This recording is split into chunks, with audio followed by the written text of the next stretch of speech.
Bonjour à tous et à toutes et bienvenue à ce webinaire sur la nouvelle étude de caractérisation de Recyc Québec.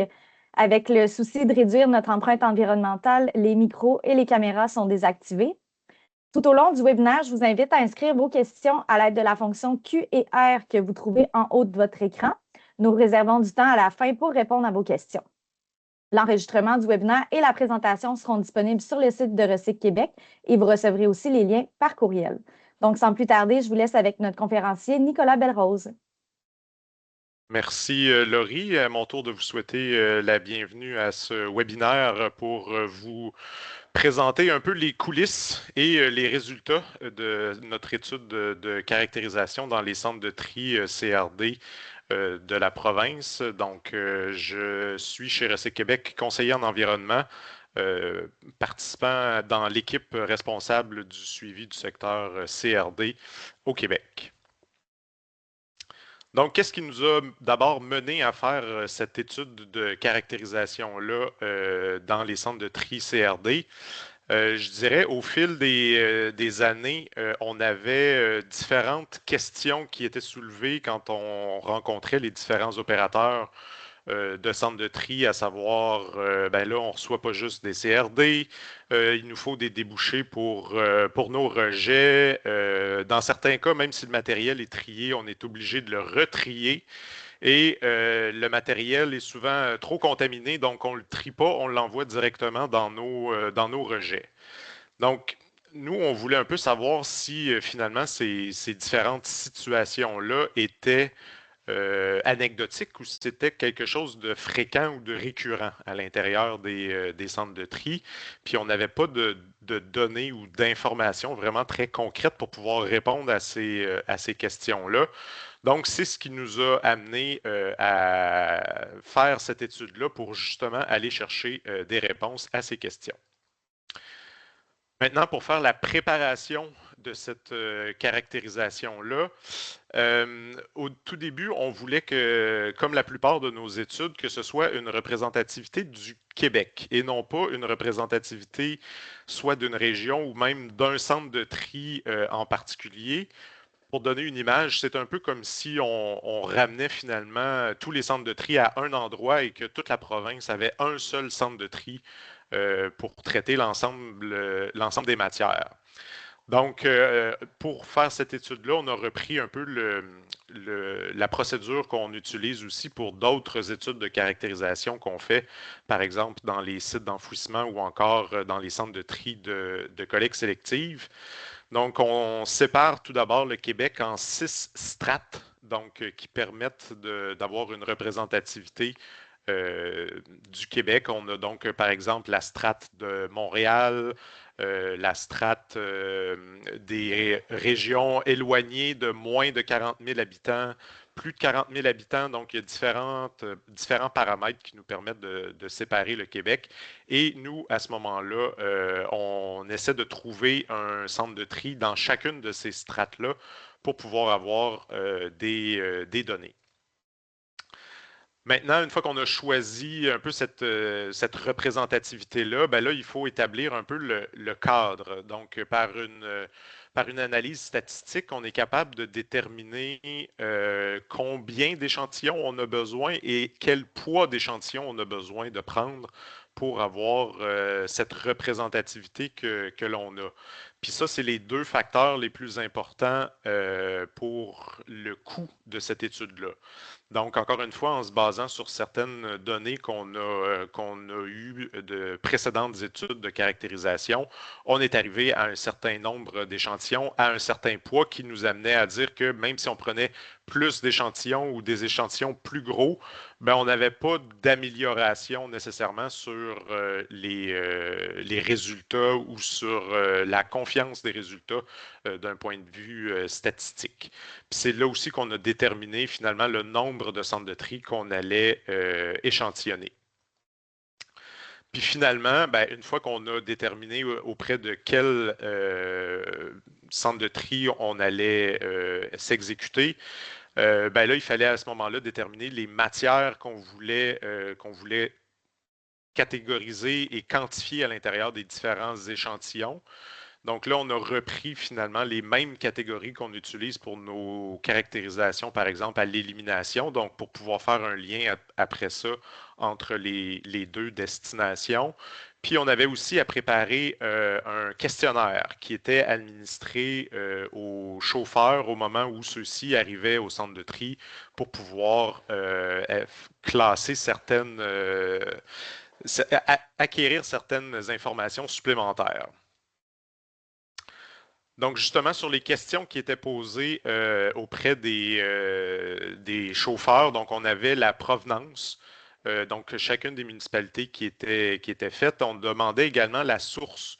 Donc, ça provenait d'où ces CRD-là? Est-ce que ça provenait d'un chantier? Est-ce que ça provenait d'un écocentre? Ou est-ce que ça provenait d'un ICI? Parce qu'il y a certains centres de tri CRD à travers la province qui font de la collecte auprès de ICI, que ce soit pour des matières qui sont rattachés finalement au secteur CRD surtout.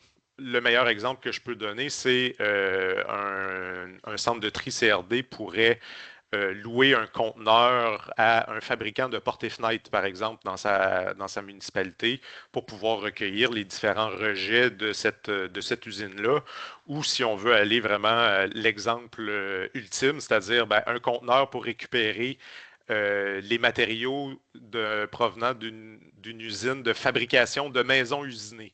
Donc, c'est exactement les mêmes types de matériaux qui vont se retrouver, mais comme ça ne provient pas officiellement d'un chantier, on peut les catégoriser comme étant des résidus ICI.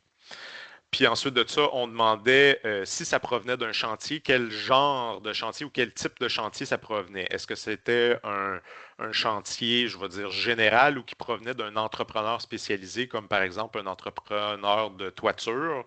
Et on essayait de savoir aussi quel type de chantier ça couvrait. Donc, est-ce que c'était un chantier de construction, de rénovation ou une démolition? Donc, puis on avait aussi à savoir si les matières étaient pré-triées ou s'ils étaient pile-mile. S'ils étaient pré-triés, quelle matière était présente dans ce conteneur-là, le poids de chacun des chargements, puis la destination aussi du chargement. Comme on l'a mentionné un peu plus tôt dans les questions qu'on avait, il y avait toujours la question de savoir, même si il y a un effort qui est fait pour faire du pré-tri. La qualité n'est pas assez bonne. Le centre de tri doit retrier cette matière-là. Puis on a aussi, pour essayer d'avoir une information complémentaire, finalement, on a demandé dans le cadre de l'appel d'offres de faire un audit visuel de tous les conteneurs qui étaient entrants au moment des journées qui étaient sélectionnées pour l'échantillonnage. Donc, il y avait 2 photos qui étaient prises de chaque chargement qui était déversé. Et là, il y avait l'analyse de ces photos-là pour déterminer une approximation, finalement, la composition de ces conteneurs-là. Donc, une fois qu'on a déterminé tous ces éléments-là, c'est là qu'on a fait le lancement de l'appel d'offres. Donc, au final, c'est un consortium qui était de Stantec et du groupe écologique qui ont remporté cet appel d'offres-là. Donc, Stantec était responsable de la planification, de la coordination puis de la compilation des différentes données. Et le groupe écologique était le responsable, lui, de toutes les activités de terrain. Donc, la prise d'échantillons, par exemple, puis la séparation, la caractérisation, vraiment, la séparation des matières dans les différentes catégories. Dans la planification des travaux, il y avait une rencontre qui était prévue avec le gestionnaire des centres de tri, puis on établissait les différentes conditions pour les employés du groupe écologique sur le terrain pour permettre une prise d'échantillons correcte. Puis par la suite, nous, on avait un chargé de projet chez nous qui faisait le suivi avec Stantec et Écologique et les différents centres de tri. Donc, si au départ, c'était notre ancienne collègue Sophie Lafrance qui était responsable de cette étude-là, et c'est finalement Véronique Bouchard-Martel qui a repris le suivi et qui a également fait la rédaction du rapport final que vous pouvez trouver sur notre site Internet. Puis par la suite, une fois qu'on avait les données compilées des différentes prises d'échantillons, ben là, il y avait une analyse puis une rétroaction qui était faite entre Recyc Québec et Stantec. Et par la suite, de notre côté, on faisait un traitement statistique également des différentes données. Donc, nous, on fait affaire avec un statisticien pour pouvoir arriver à les résultats qui auront été publiés. Donc, au final, en termes d'information, on a donc été dans 16 centres de tri dans 11 régions administratives du Québec, ce qui a amené les gens d'Écologique à être à peu près 112 jours sur le terrain, donc à un centre de tri pour prendre différentes informations. Il y a 4000, un peu plus de 4000 chargements entrants qui ont été interrogés. Donc, toutes les questions que je vous avais mentionnées tantôt ont été administrées pour 4000 chargements entrants. De ça, on a pris 501 échantillons qu'on a finalement caractérisés et classés en 49 catégories. C'est à peu près les catégories qu'on utilise lorsqu'on touche avec les différents centres de tri. Puis on a également pris 123 échantillons de bois qui étaient triés par les centres de tri, 120 échantillons de rejet aussi des différents centres de tri et 60 échantillons de fractions fines. Donc, la fraction fine, pour ceux qui sont moins familiers, c'est une fraction qui est obtenue par le tamisage des matières entrantes. Et souvent, ce matériel-là est utilisé dans les sites d'enfouissement pour être du recouvrement journalier ou différentes applications dans les sites d'enfouissement. Puis c'est une matière qui est un peu problématique parce qu'on a appris avec le temps que la présence de gyps à l'intérieur de ce flux-là provoquait des mauvaises odeurs à l'intérieur des sites d'enfouissement. Donc on avait une opportunité de prendre des échantillons de cette matière-là. Donc, pour vous donner aussi un exemple de ce à quoi ça va ressembler puis comment le rapport est fait, donc les différentes catégories, donc on a 49 catégories qui sont en 30, qu'on a séparées pour commencer en deux, je vais dire en deux familles où il y a vraiment les résidus de CRD qui sont séparés en 10 groupes et 32 catégories. Puis on a les matières non visées qui représentent 5 groupes ou 17 catégories. Dans les non visées, c'est vraiment des matières qu'on a jugées qui n'auraient pas dû se retrouver dans un centre de tri CRD, soit par la présence d'autres débouchés ou par une réglementation un peu particulière. Donc, dans les catégories de CRD, par exemple, dans les groupes qu'on a, on a le groupe du bois, par exemple, ou du gyps. Le bois, lui, regroupe 7 différentes catégories pour composer ce groupe-là. Donc, on a, par exemple, les matériaux de construction en bois et les produits de finition en bois. Donc, c'est vraiment une séparation par type de produit qui était effectuée. Puis finalement, ben, le gyps, ça c'était assez simple, étant donné que c'était une seule et même matière, une seule et même catégorie. Puis dans les exemples pour les produits non visés, on a par exemple des articles de maison où on peut juger que certains d'entre eux auraient pu se retrouver dans des sites ou des organismes de réemploi. Dans les catégories qu'il y a pour ce groupe-là, il y a les électroménagers, des outils électriques ou le textile, cuir et chaussures, par exemple, qui étaient dans ce groupe-là. Puis on a également des produits sous la REP. Donc, normalement, c'est les organismes de gestion reconnus qui auraient dû être responsables de la récupération de ces matières-là au lieu d'être envoyées dans le centre de tri CRD. Puis on peut nommer comme exemple les peintures à l'intérieur de contenants de métal. Donc, on a quand même des catégories assez pointues à l'intérieur de notre étude. Maintenant, au niveau des résultats, donc qu'est-ce que ça donne toutes ces analyses-là, ces données-là qu'on a pu recueillir? Tout d'abord, en termes de composition à l'intérieur pour les matières reçues dans les centres de tri, on voit que la majorité du bois de matière qui est reçue, c'est le groupe du bois finalement. Donc, un peu plus de la moitié des chargements entrant à l'intérieur d'un centre de tri sont composés des différentes catégories de bois que l'on a identifiées. Donc, puis par la suite, on a quand même un 11% de matière non visée. Je vais en reparler un peu plus tard. Puis, dans les, euh, dans les échanges qu'il y a actuellement entre le ministère de l'Environnement et l'industrie du recyclage des matériaux de construction, il y a la possibilité d'ajouter une redevance particulière sur les résidus de CRD. Donc, nous, on sait qu'il y a quand même beaucoup de CRD qui sont acheminés directement dans un site d'enfouissement. Donc, advenant le cas où ces CRD-là devaient se retrouver dans les centres de tri, est-ce que ce serait très différent de ce que les centres de tri reçoivent actuellement? Donc, je vous présente la même pointe de tarte, finalement, la même tarte, avec les mêmes catégories pour les CRD qui ont été envoyés à l'enfouissement dans notre étude de caractérisation de 2023.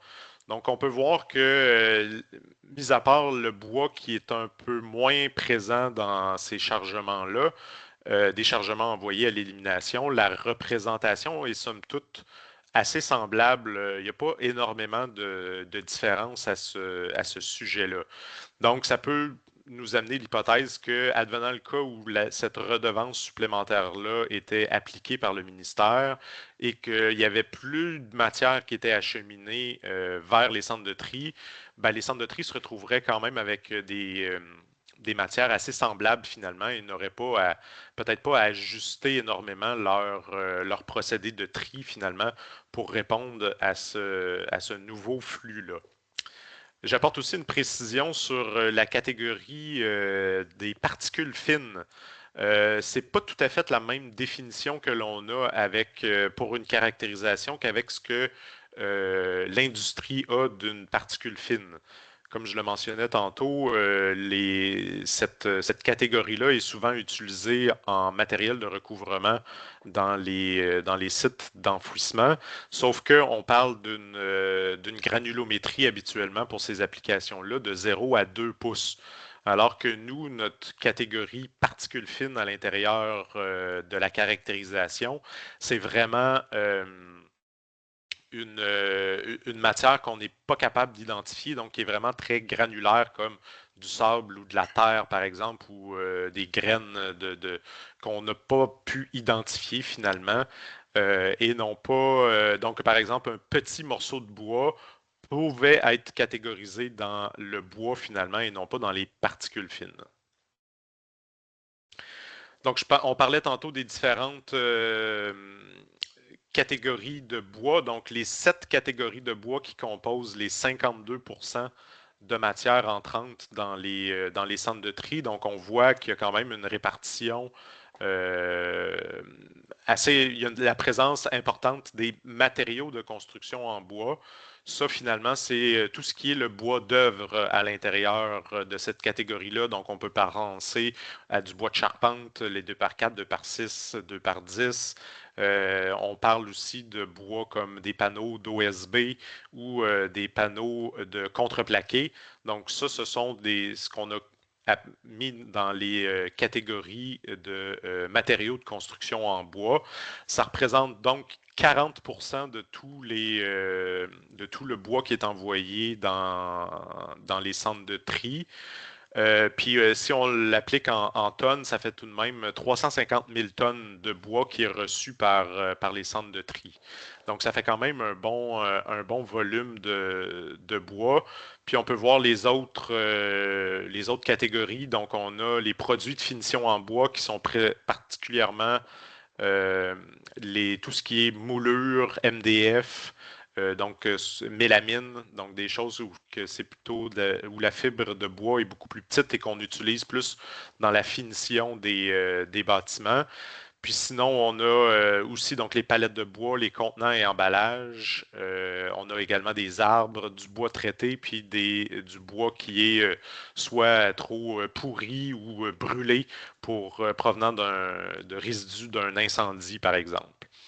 Donc, même si ça peut être petit sur la case, là, par exemple les contenants et emballages en bois, ça représente quand même 28 000 tonnes, cette petite case-là. Donc, il y a quand même place à une certaine amélioration où ça fait quand même un gros volume à traiter.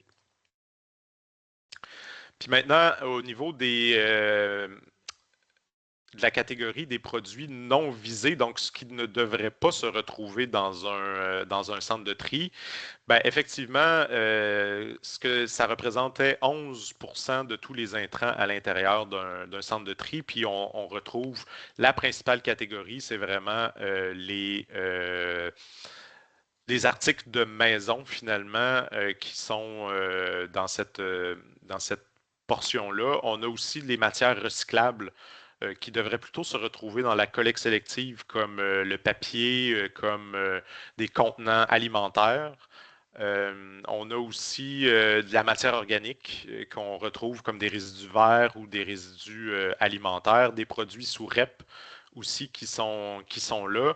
Puis même si ça représente un petit tonnage à 11% ou 186 000 tonnes, ça nous a amené une certaine question aussi à savoir, ben, si ça représente juste 11%, comment ça se fait que l'industrie nous dit c'est assez visible finalement pour que ça devienne finalement une information qui est véhiculée par les gestionnaires de centres de tri.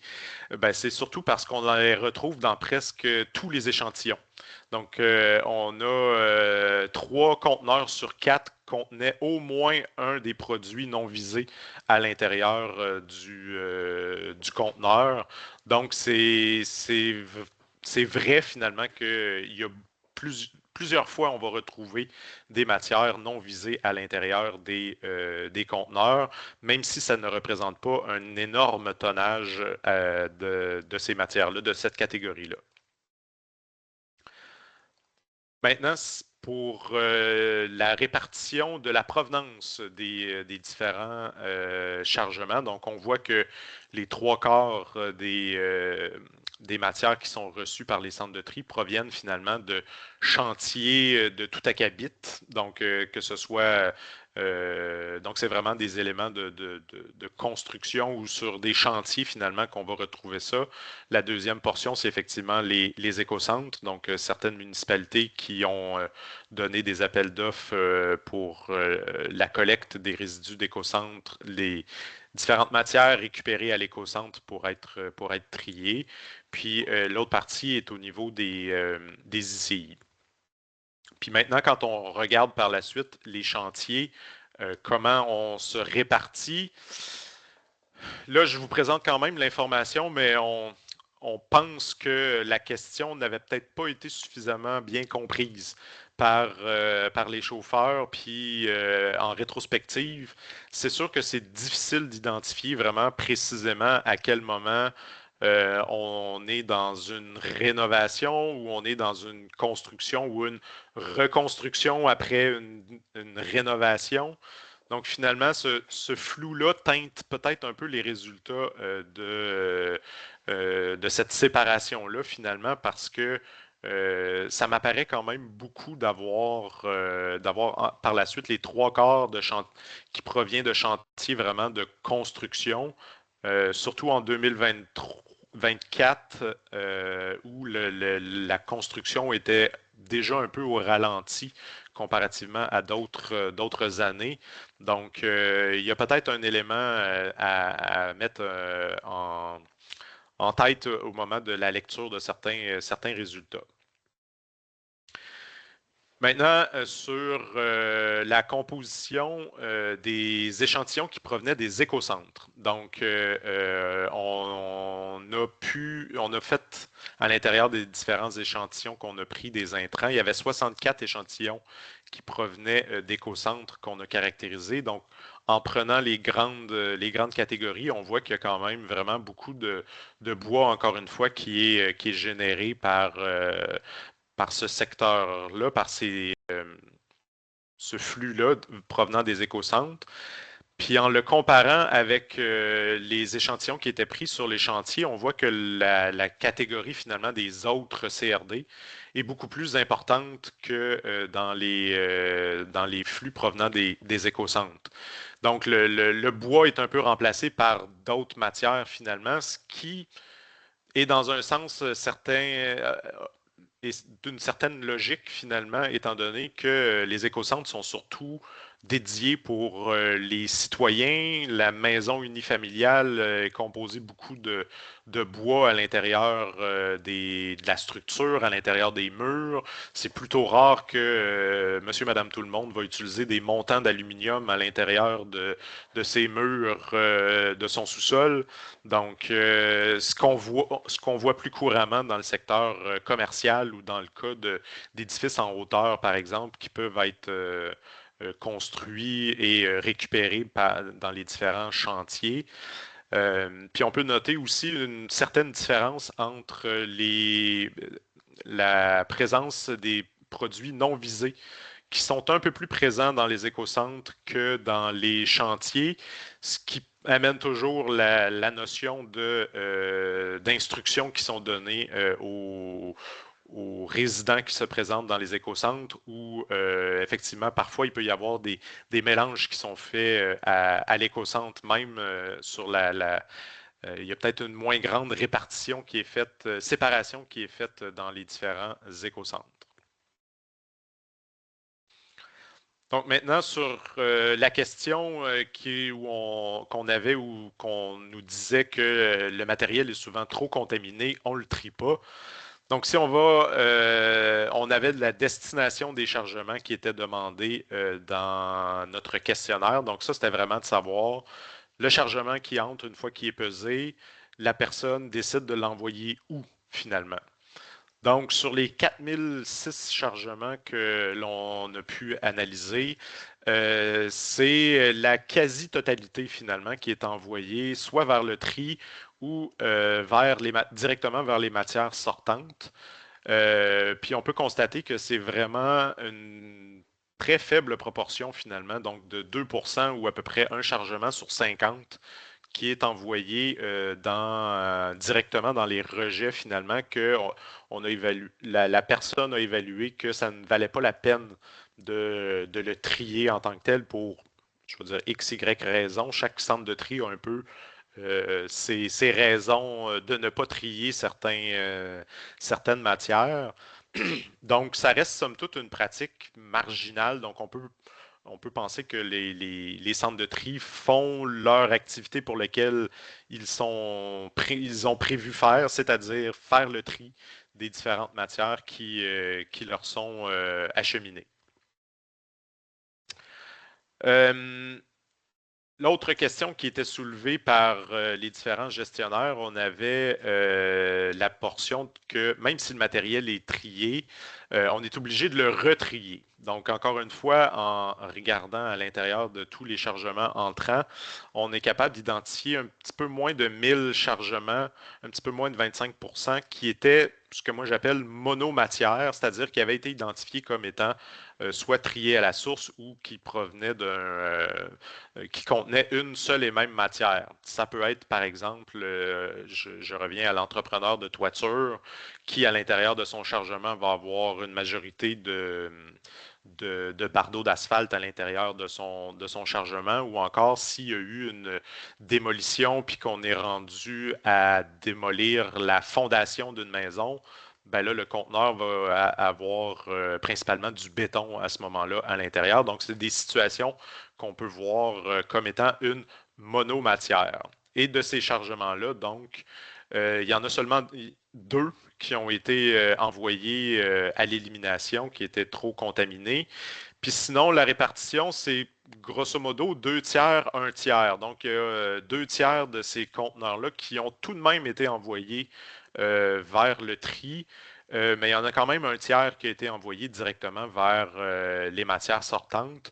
Donc, sur la question ou la perception qu'un matériel qui est déjà pré-trié ou qu'on a identifié comme étant contenant une seule matière, qu'on est obligé de le retrier, c'est pas faux comme information, effectivement, mais ce n'est pas une énorme majorité finalement.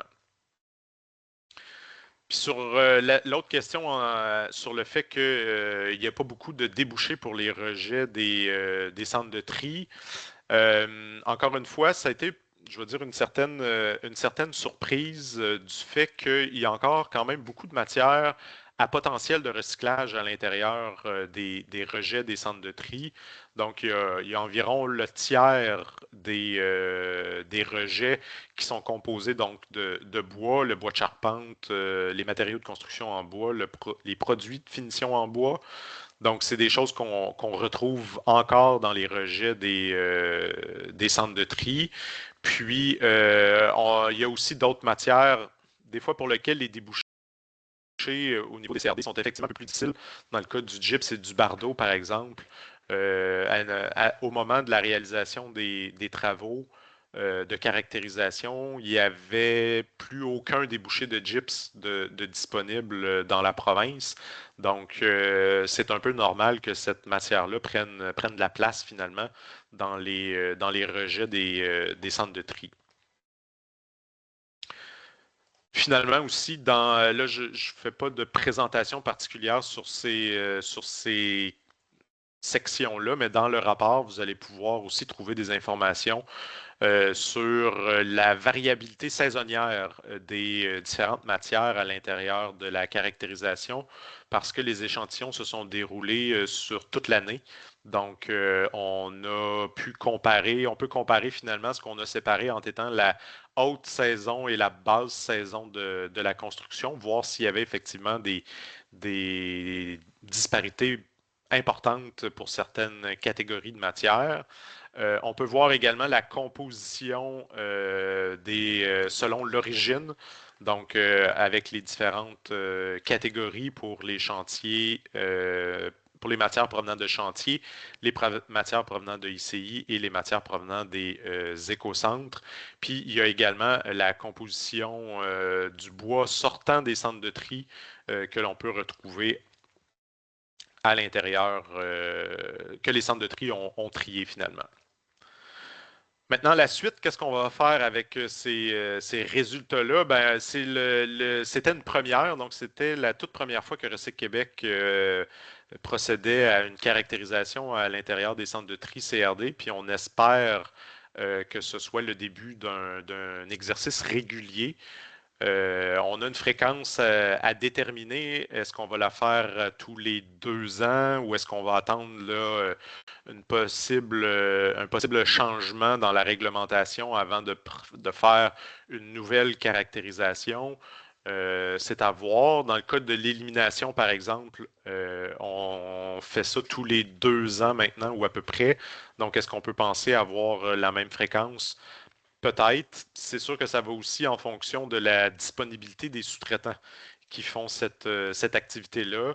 Donc, si on ne veut pas non plus étirer toutes les ressources, on a un certain balancement à faire entre nos différents travaux.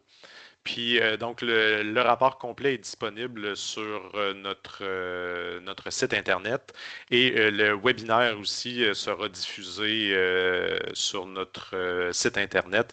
L'enregistrement est en cours. Puis, on étudie la possibilité aussi de diffuser les bases de données qui ont servi au montage de cette présentation-là pour permettre aux gens de faire leurs propres analyses finalement.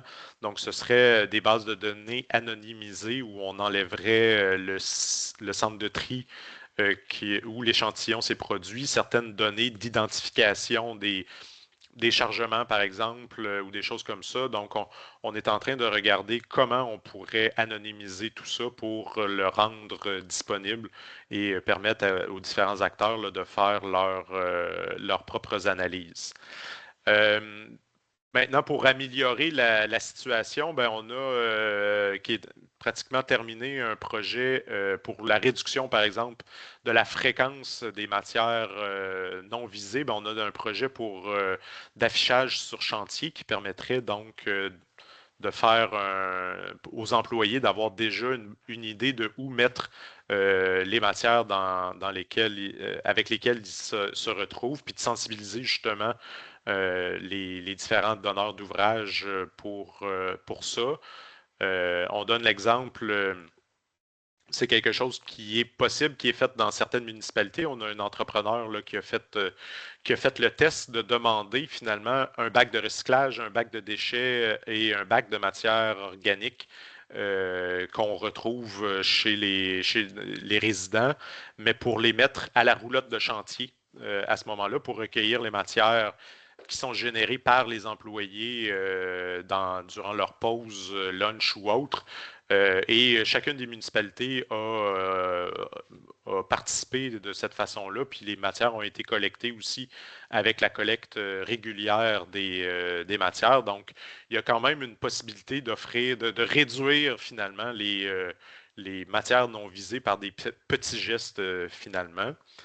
Puis, on veut aussi voir sur quel genre d'orientation finalement, sur les efforts qu'on veut faire aussi pour ça. La présence de matières encore recyclables dans les rejets, est-ce qu'il y a moyen d'offrir de meilleurs équipements au centre de tri pour pouvoir capter ces matières-là?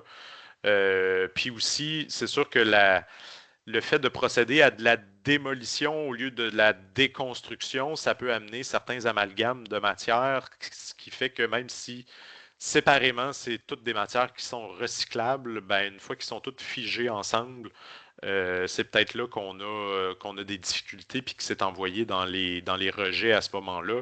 Des exemples qu'on peut donner là-dessus, c'est au moment d'une démolition, puis si on se retrouve avec un pan de mur finalement où il y a encore le bois de charpente, un morceau de gyps qui est encore vissé dessus, on a un bout de laine qui est encore présent, puis le pare-vapeur aussi. Ben là, tout ça fait que le centre de tri ne peut pas reséparer lui-même ce morceau-là finalement, mais si ça avait été déconstruit auparavant et acheminé, déconstruit au centre de tri, ben, ça aurait été beaucoup plus facile de faire la séparation de ces différentes matières-là aussi. Puis il y a certaines pratiques qui sont peut-être à changer aussi sur les chantiers. L'autre exemple qu'on voit assez fréquemment, c'est les, euh, les céramistes, par exemple, qui vont mélanger le coulis à l'intérieur de la chaudière, d'une chaudière de plastique qui serait recyclable, mais là, ils n'utilisent pas tout le coulis, il reste des restants de coulis dans le fond de la chaudière, ça fige, et là, on se retrouve avec un déchet parce que la séparation de ces deux matières-là devient vraiment difficile à faire. Donc, il y a différents endroits où on peut intervenir pour essayer de d'améliorer la situation aussi. Donc, ça conclut les différentes informations qu'on voulait vous présenter aujourd'hui. Je pense que ben, il va rester du temps pour les questions. Donc, je vais arrêter la présentation, puis je vais prendre le reste de la période pour répondre aux questions. Puis, sachez que si jamais on n'a pas le temps de répondre à toutes les questions, on regardera pour produire un document de questions-réponses qu'on pourra envoyer aux participants. Merci beaucoup, Nicolas, pour ta présentation. Puis, je te souligne aussi qu'il y a un fort intérêt dans le clavardage pour la base de données anonymisée. Donc, le message est fait. Parfait. Donc, première question, est-ce que les résidus industriels collectés par les centres de tri sont nécessairement d'industrie dans le milieu de la construction, comme les portes et fenêtres, les maisons préfabriquées, ou ça peut être n'importe quelle industrie qui a des matières assimilables? Ça peut être n'importe quel type de matière. On voit dans certaines occasions de la récupération de carton, par exemple, qui peut se faire de palettes de transport s'il y a un gros volume qui est généré. Donc, c'est pas nécessairement des industries du secteur de la construction. Ça peut être aussi un atelier d'usinage, par exemple, qui va avoir des résidus de métaux. Donc, ça peut être aussi récupéré par différents centres de tri. Un gros merci. Pourquoi des CRD sont envoyés à l'enfouissement? Est-ce que les CRD aussi peuvent être contaminés? C'est sûr qu'il y a des CRD qui sont effectivement contaminés, notamment par l'amiante, où là, dans ces situations-là, on ne peut pas vraiment les récupérer pour les recycler. Donc, effectivement, ils doivent être éliminés, tout comme dans certains cas, peut-être des CRD provenant de sinistres, inondations, par exemple. Il y a des choses qui sont irrécupérables de cette façon-là. Mais il y a encore beaucoup de résidus qui vont directement d'un chantier vers un site d'enfouissement. Puis selon nos observations, c'est vraiment une question de prix dans certains cas. Dans certaines régions du Québec, le prix à l'élimination est moins cher que un envoi dans un centre de tri, ce qui fait que s'il n'y a pas d'exigence de la part du donneur d'ordre que les matières soient envoyées dans un centre de tri, quand la décision est donnée, c'est souvent vers le moins cher qui, dans certains cas, est l'enfouissement. Est-ce qu'on sait d'où proviennent les matières non visées dans les centres de tri? Est-ce que c'est plus des municipalités ou des entreprises privées? Je suis pas certain qu'en analysant la base de données, on est capable de faire un lien de ce type-là. C'est sûr que dans le cas des matières non visées, il peut y avoir, par exemple, les centres de tri peuvent louer un conteneur à quelqu'un qui fait un grand ménage à l'intérieur d'une maison, soit à la suite d'un achat, par exemple, ou à la suite d'une succession. Donc là, effectivement, le résultat de ce grand ménage-là peut amener la présence de plusieurs matières non visées à l'intérieur du conteneur. Puis on ne se cachera pas non plus qu'il peut y avoir aussi de la contamination qui est faite dans certains cas. Les conteneurs sont ouverts à la disponibilité un peu de tous et de n'importe qui. Donc, ça peut arriver qu'il y ait des passants qui mettent des déchets à l'intérieur de ces conteneurs-là au lieu de les envoyer à la poubelle finalement d'une autre façon. Est-ce que tu connais le taux de rejet des centres de tri CRD? Qu'est-ce que contient la catégorie autres CRD? Est-ce qu'il y a des débouchés pour les plastiques de CRD? Euh, Donc, dans l'ordre des questions, le taux de rejet, selon les données du bilan, le taux de rejet était d'environ, c'était 47% en 2023. C'était du matériel qui était soit envoyé à l'enfouissement directement ou utilisé par les lieux d'élimination pour leurs infrastructures. Mais la partie rejet, là, je pense que c'est environ 25% ou 30% de taux de rejet. Pour ce qui est des plastiques provenant du secteur CRD, c'est sûr qu'il y a il y a beaucoup de pellicules. Il y a du polystyrène aussi. Il y a, oui, du plastique rigide. Je parlais des chaudières, des seaux tantôt. Ces matières-là peuvent avoir un certain potentiel de recyclage. Par contre, il y a quand même ils ont quand même besoin d'un bon lavage avant d'avoir avant de pouvoir être recyclés, par la présence de beaucoup de matières, peut-être comme de la roche, de la poudre de ciment dans certaines situations ou autres. Donc, laver de la poudre de ciment avec de l'eau, des fois, ça peut faire un, une autre type de contamination pour le système. Donc, bref, il y a probablement amélioration à faire, peut-être directement sur les chantiers pour pouvoir maximiser le potentiel de recyclage de ces matières-là.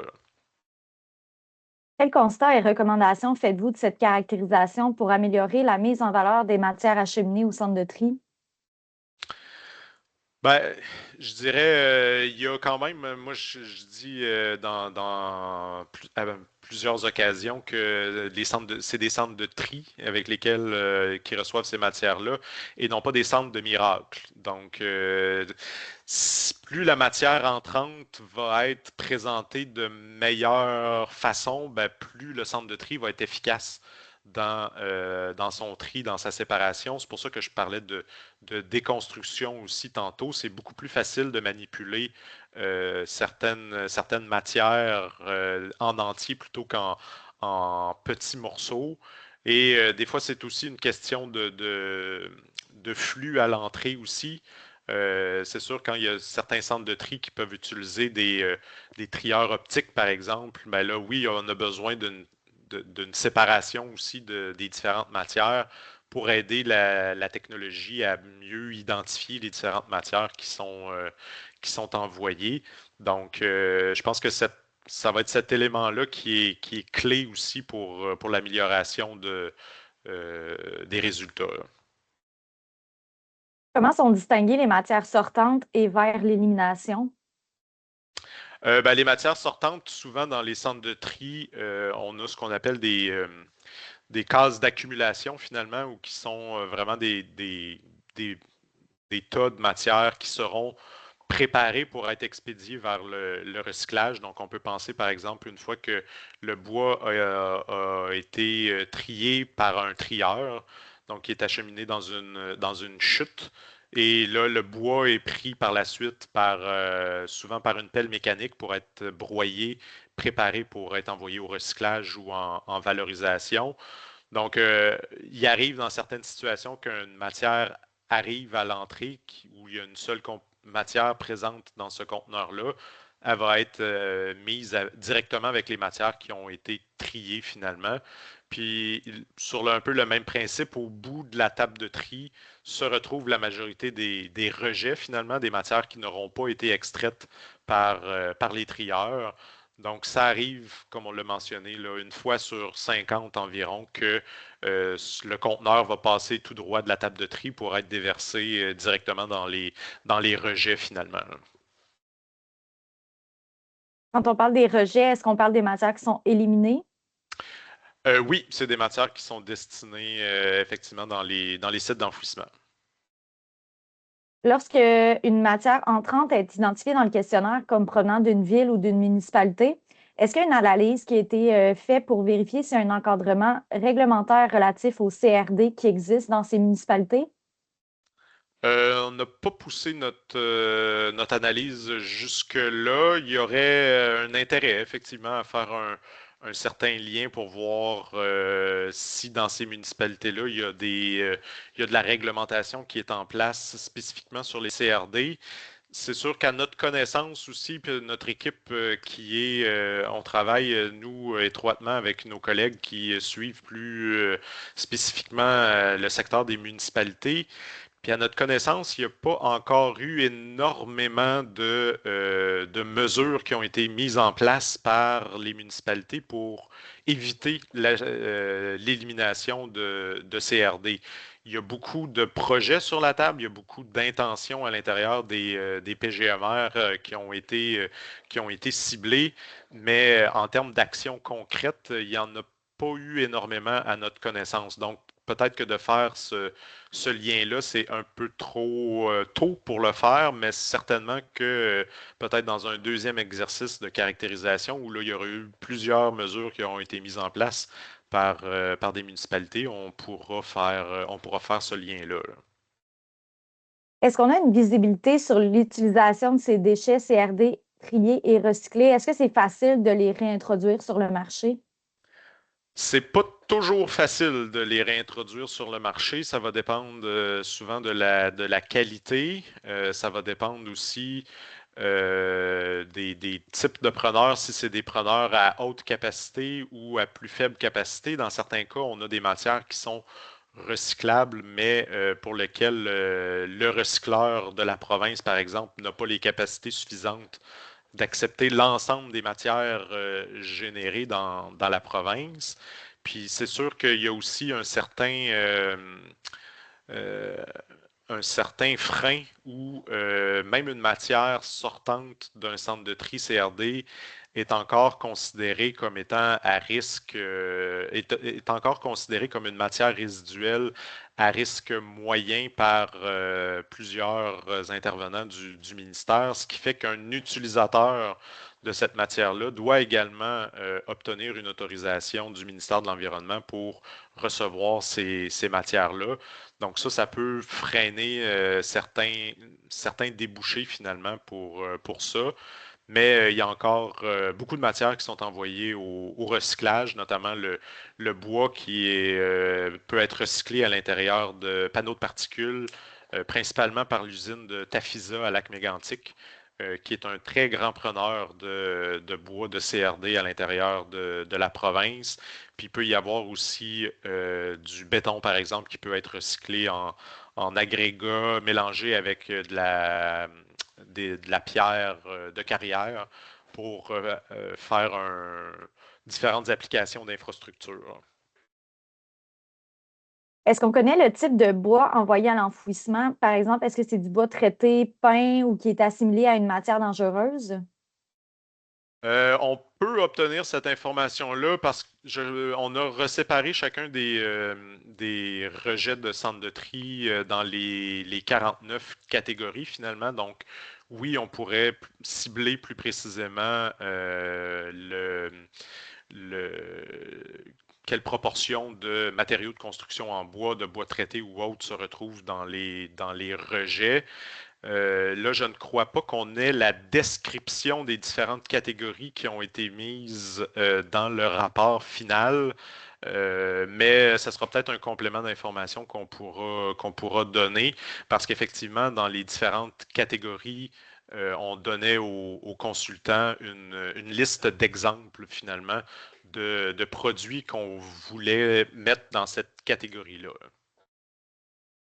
Au niveau des débouchés, est-ce que toutes les matières triées trouvent preneur?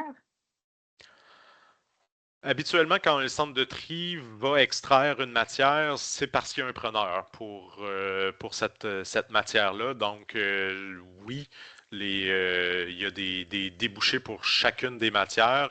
Comme je l'ai dit un peu plus tôt, au moment où on a réalisé la caractérisation en 2024 et au début de 2025, il y avait, pardon, il y avait très peu de débouchés pour le gyps notamment, donc il n'y avait plus de conditionneurs qui étaient en activité. Il y avait un projet pilote qui était en cours, mais c'était vraiment pour des plus petites quantités.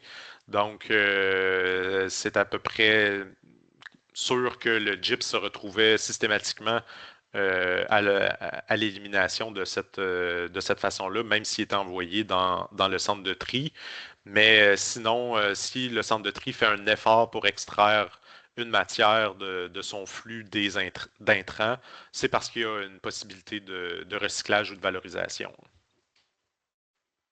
Il y a plusieurs écocentres qui effectuent déjà un tri par matière qui ne sont pas expédiés vers les centres de tri.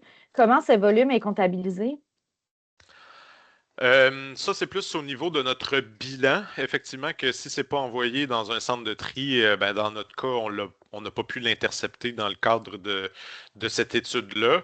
Mais si on prend les données du bilan dans la section des écocentres, dans le bilan 2023, il y a possibilité de voir effectivement quelle proportion de matière est envoyée directement vers des conditionneurs ou des recycleurs, mais c'est une pratique qu'on voit à l'occasion. Effectivement, on peut le voir bien souvent dans le cas des résidus verts ou des arbres, par exemple, qui peuvent être envoyés directement vers des sites de compostage. Est-ce que le bois sortant des centres de tri est dirigé majoritairement vers des entreprises qui recyclent le bois, un peu comme Tafisa, ou vers des entreprises qui l'utilisent en valorisation énergétique? C'est davantage en valorisation énergétique. Ça, c'est plus dans le cadre du bilan 2023 qu'on peut établir cette séparation-là. Donc, je vais y aller de mémoire, là, mais c'est environ un quart du bois qui va aller vers le recyclage et les trois quarts vont aller vers des installations de valorisation énergétique, principalement des usines de cogénération, donc qui vont produire de l'électricité et de la vapeur pour des procédés industriels. Et certaines serres aussi vont utiliser dans une recette du bois de CRD pour le chauffage de leurs installations. Mais là, dans ce cas-là, on va parler plus d'un usage saisonnier. À ce moment-là, ça va être uniquement en hiver que ceux-là vont être des preneurs. Là. Est-ce qu'on a identifié le niveau technologique de chaque centre de tri, excusez-moi, et analysé si c'est possible de dégager des tendances selon le niveau technologique, comme l'importance du pré-tri? On n'a pas officialisé, je dirais, cette information-là ou cette variable-là dans la caractérisation. C'est sûr que ça a une influence. On ne pourra pas la quantifier avec les résultats. Ce n'est pas une donnée qu'on a compilée officiellement. Si le centre de tri ou les échantillons étaient prélevés, quel genre ou quel niveau technologique ils pouvaient avoir. Donc, ce sera difficile actuellement de faire un lien direct entre les résultats de la caractérisation et le niveau des centres de tri. Comme je l'ai dit auparavant, on ne faisait pas nécessairement un profil par centre de tri, mais c'est un peu comme si le Québec n'avait qu'un seul centre de tri. Donc, Donc, c'est ça. Merci. Donc, on a le temps pour une petite dernière question. Est-ce que c'est possible de préciser à nouveau en quoi consistent les chargements de matière sortante? Est-ce que c'est des chargements qui sont redirigés vers des centres de tri de la collecte sélective? Ça peut arriver. Dans le cas de carton, par exemple, c'est des choses qu'on peut voir que souvent pour des questions de transport, ça va être envoyé vers un centre de tri de collecte sélective. Dans certains cas de plastique aussi, on peut voir cette situation-là, mais la très grande majorité des matières sortantes vont être acheminées soit vers un recycleur ou une installation de valorisation finalement. Là. Je fais un petit dernier tour dans le question-réponse. Je pense qu'on a répondu à la majorité des questions. Si jamais on voit qu'il y en a qui n'ont pas été répondues, ça va nous faire plaisir de rendre disponible là, une petite foire aux questions sur notre site web, puis on pourra aussi vous l'envoyer par courriel lorsqu'elle sera disponible. Donc, je vous remercie de votre présence. Donc, si vous avez besoin, le webinaire a été enregistré, vous pourrez vous y référer plus tard. Le rapport est disponible sur notre site Internet. On va revoir aussi pour les différents compléments dont on a parlé aujourd'hui. Donc, je vous souhaite une bonne fin de journée. Merci beaucoup. Merci. Et bonne journée. Merci.